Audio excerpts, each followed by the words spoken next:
उस नारी ने केवल एक गलती कर दी थी, देवव्रत ब्राह्मण की उस बेटी ने एक गलती कर दी थी कि एक शादीशुदा जिंदगी को नाश कर दिया था। पति पत्नी आराम से रह रहे थे, बच्चे आराम से रह रहे थे, और ये उसने बीच में कूद गई और उसके पति को इसने अपना बना लिया। अपना बनाया, पति उधर खर्चा ना करता इधर खर्च करने लगा, उठा उठा के धन देने लगा, वैभव देने लगा, धन देने लगा, गाड़ी दे दी, बंगला दे दिया, जायदाद दे दी, मोबाइल दिला दिया, हैंडसेट दिला दिया, दुनिया का सारा सामान उसको दिला दिया। अब उसने मनुष्य की देह में तो भोग कर लिया, मानव के शरीर में तो भोग कर लिया, खूब कटे हुए सेवफल का मोबाइल चलाया, खूब चलाया कटे हुए सेवफल का मोबाइल, क्या बोलते हैं उसको, हाँ समझ जा, बस तुम उत्ते में समझ जा, खूब चलाया।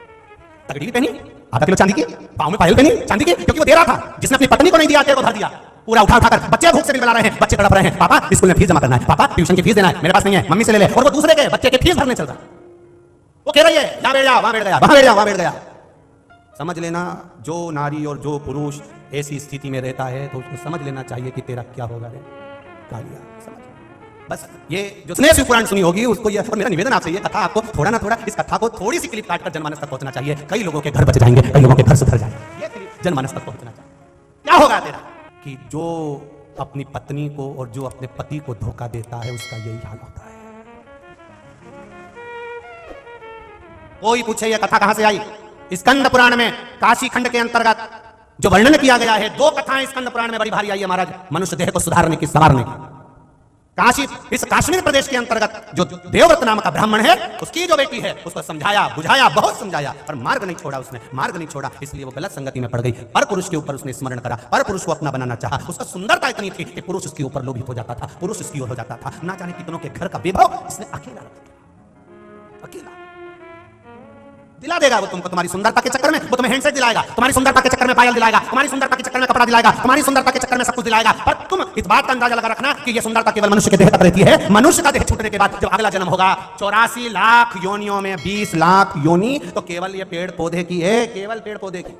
और उसमें भी पेड़ पौधे भगवान से प्रार्थना करते हैं, हमको फल वाला मत बनाना, हमको फल वाला मत बनाना। जो दूसरे का धन हड़प जाते हैं, दूसरे की जायदाद खा जाते हैं, दूसरे का पैसा खा जाते हैं, दूसरे की प्रॉपर्टी खा जाते हैं, दूसरे का सामान खाकर बैठ जाते हैं, उनको भगवान आम का पेड़, बेर का पेड़, कबीट का पेड़, फल वाला पेड़ बना देते हैं। क्यों बनाते हैं? कई लोगों को बड़ी प्रसन्नता होती है, आम का पेड़ कितना सुंदर, बेर का पेड़ कितना सुंदर, भगवान उसको फल वाला पेड़ बनाते हैं। क्यों बनाते हैं? क्योंकि तूने दूसरे का खाया है, इसलिए अब पत्थर खा। और आम तोड़ने वाला धर के जो आम के पेड़ पर चढ़ा, केरी को तोड़ने के लिए पत्तों को नोच रहा है, डालियों को नोच रहा है, पेड़ तोड़ रहा है, उसको कष्ट पर कष्ट हो रहा है, रो रहा है, बिलख रहा है। 20 लाख योनि, 84 लाख योनि में 20 लाख योनि तो वृक्ष की है, भगवान से प्रार्थना करता रहता है। आम का पेड़, बेर का पेड़, फल वाला पेड़, नारियल का पेड़, ये सब भगवान से प्रार्थना करते हैं। हमको बनाना था तो दुआ बना देते, घास बना देते, साधारण बना देते। लोग हमें पत्थर तो नहीं मारते, लोग हम पर चढ़ते तो नहीं, हमको नोचते तो नहीं, हमको खींचते तो नहीं। प्रभु कृपा कर दो, दयालु करुणा कर दीजिए, कृपा कर दीजिए। भगवान नहीं करता।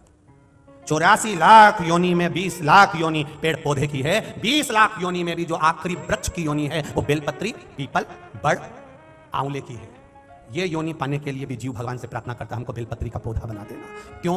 अगर किसी बेलपत्री के पौधे की बेलपत्र उतरकर देवादिदेव महादेव को चढ़ जाती है तो वो बेलपत्री का पौधा कुंवारा नहीं रहता, उसकी महादेव के साथ शादी हो जाती है और वो दूसरे लोग को चला जाता है। वो कहता है बेलपत्र का पौधा बना देना। इसलिए आपको कहा था कि अपने आनंद के साथ में, अपने जीवन के साथ में एक बेलपत्री का पौधा जरूर लगाओ। क्यों? तुम अगर मर भी गए, तुम्हारे प्राण छूट भी गए, वो बेलपत्री का पौधा अगर लगा रहेगा, वो बेलपत्री का पेड़ लगा रहेगा, उसमें से पत्ती टूटकर अगर महादेव को चढ़ गई तो ना जाने कितनी योनियां उसकी कट जाएगी, उसका मोक्ष हो जाएगा, वो शिव तत्व को पाएगा। हम समझाएं,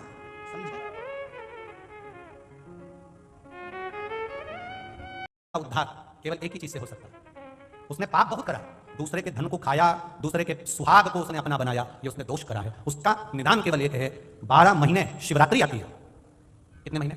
12 महीने शिवरात्रि आती है। सुनो पार्वती, 12 महीने की शिवरात्रि पर जब भक्त शंकर भगवान पर जल चढ़ाने के लिए आए, शिवालय में पूजन करने के लिए आए, दर्शन करने के लिए आए, उन शिव जी को जल चढ़ाने वाले भक्त का पांव शिवालय में जब पड़ेगा, वहां पानी गिरा हुआ होता है जहां कीचड़ हो जाता है। बोलो गर्भगृह में गीला होता है कि नहीं होता? जम के बोलो जरा, गर्भगृह में गीला होगा तो जहां गीला होगा, जब ये मंदिर में जाएगा इसके पांव के निशान बन जाएंगे, फिर बाहर जाएगा, आएगा कोई, फिर पांव के निशान बन जाएंगे। सुनो पार्वती, ध्यान लगाकर सुनना आप सब, जितने आस्था चैनल पर सुन रहे हो, जितने मोबाइल पर सुन रहे हो, जितने कंट्री में सुन रहे हो। शिव मंदिर में जब ये भक्त जाएंगे, जल चढ़ाएंगे, फिर आएंगे, फिर जाएंगे। भक्त जब मंदिर के अंदर पहुंचता है, उसकी हाजिरी मणिभद्र भरता है। अंदर जाएगा, कीचड़ हो जाएगा, वो कीचड़ जब कोई धोएगा और धोने के बाद वो पानी बाहर जाएगा, देवव्रत से कह देना उस पानी को वो अपनी कन्या पर छींट दे। 12 महीने शिवरात्रि पड़ती है, जब महाशिवरात्रि पड़ेगी, उस महाशिवरात्रि का जल का, कीचड़ का पानी उस कुतिया के ऊपर, उस स्वान पर जाएगा, उसकी गति सुधर जाएगी, उसका मोक्ष हो जाएगा। केवल एक लोटा जल चढ़ाने से जो पुण्य है, उससे अधिक पुण्य तो शंकर जी के मंदिर में पौछा झाड़ू लगाने से, झाड़ू लगाने से वो जो कीचड़ हो गया है, उस कीचड़ का केवल धोने पर अगर छींटा भी लग गया इस शरीर को, उसको धोने पर इस शरीर पर थोड़ा सा भी भाग लग गया तो समझिएगा कि जिंदगी सवर गई, हमारा जीवन सारा।